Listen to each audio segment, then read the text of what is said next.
I came in as governor in 1979, and at that time there was a lot of talk about starting a state museum. We were having serious money trouble in the state at the time, and then we heard in 1981 that the old Columbia Mill, the Duck Mill, was closing down. They started talking about like $10 million to acquire it. I told them we didn't have any kind of money like that. Finally, Joe said, you know, if we give the mill to the state for a state museum, we would be very proud of that and have the mill for that purpose. And he said, I think we can just donate the mill. And I then agreed. That was a good idea. One of the challenges was to take a building that had lots of posts and columns in it and turn it into the big open spaces that we needed for the museum. We built around a lot of posts. We turned some of them into trees. We turned some of them into telephone poles.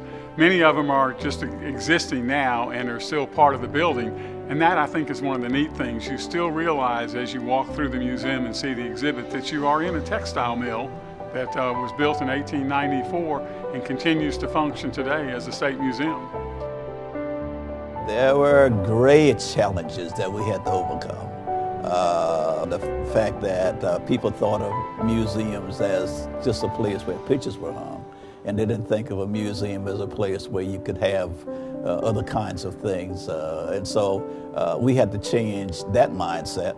And the other thing was that we had to have a place that opened that with a bang.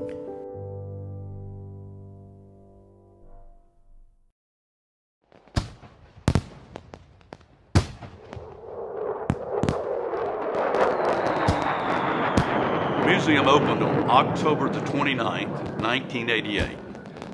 And we knew that there were going to be some parachuters coming. You could see them falling down, in various directions. They clipped the lines and the ribbons on the big banner that says State Museum, South Carolina State Museum opened.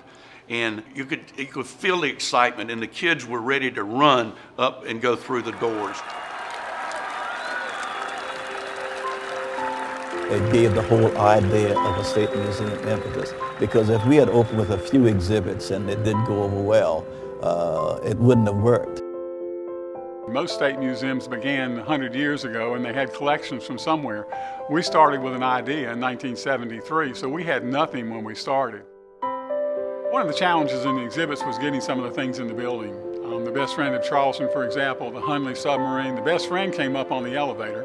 There's a freight elevator that has a 12,000 pound capacity. It weighs 12,300 pounds. So we put it on the elevator and went upstairs and called the elevator to come up. The Hundley came in through a hole in the end of the building. We had to put a hole in the end of the building with the big roll-up doors on the backside. It was lifted up on a crane and came inside the building. And then at its length, we had trouble rolling it through the building between the posts.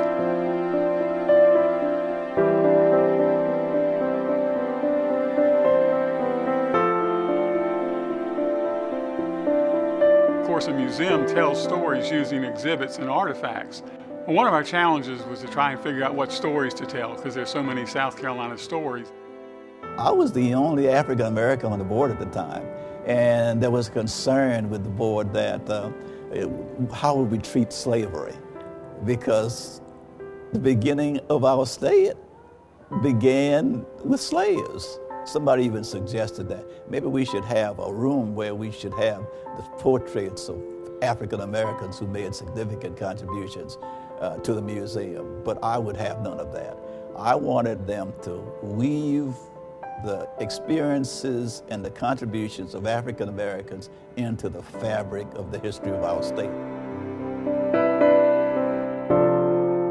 The thing that I'm most proud of is that when you walk through the museum, you see the roles African Americans played in the history of this state woven into the very fabric of the history of this state.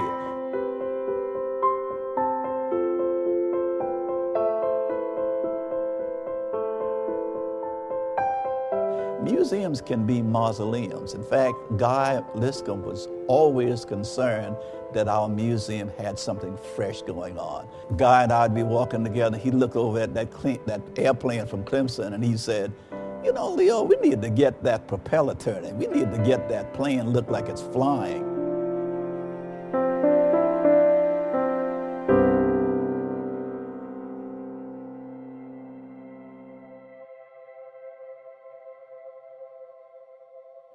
My father described himself as a museum nut, and that's exactly what he was. If we went on a trip, we were in a museum.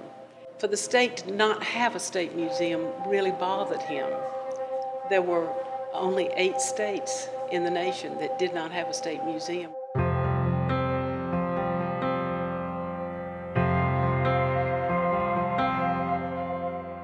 Once the idea of the State Museum came to the fore and he was appointed the commission chair, it was a perfect fit.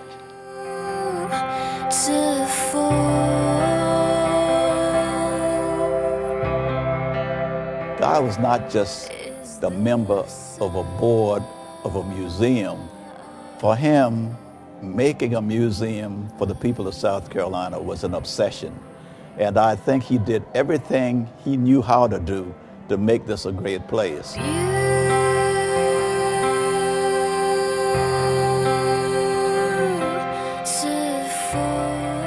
Today is about recognizing that we stand on the shoulders of giants from generations past, and stepping forward, we offer our shoulders to these new generations yet to come. That a child who's only known the concrete of our sidewalks or the asphalt of our city streets can someday gaze upon the heavens in awe and dare himself to reach for the stars.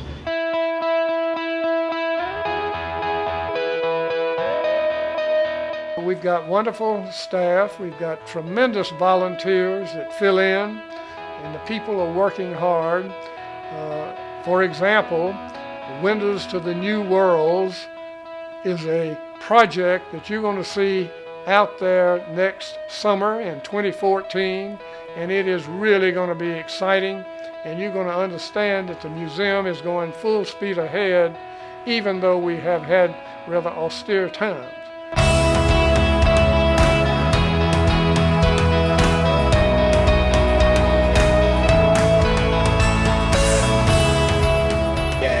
I tell you what, it's getting exciting to watch it come out of the ground, and as we say, watch it go vertical. When you start to see stuff coming up, you really get excited about what the potential can be, and you start to see things in real life that you envisioned for 10 to 12 years. As time goes on, and with the observatory, planetarium, and 4D theater that we will have as of next year, we know that we will have many other opportunities for programs and for changes in facilities and many things that will come about that will make us think beyond where we are now. And I hope all of us can remember that there are always opportunities that each of us can give to make this an even better place in the future.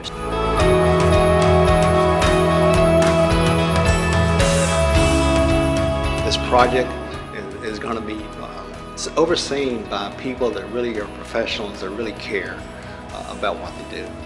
So we're excited about the next 25 years. This project is great, and we got a great staff to make it happen.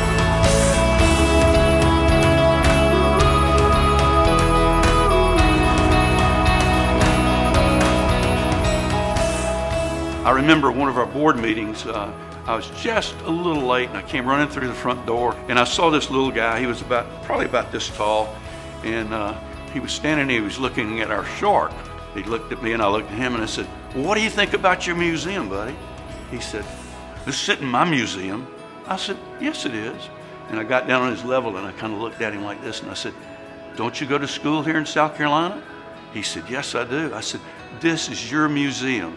We built this museum for you so you can learn about South Carolina."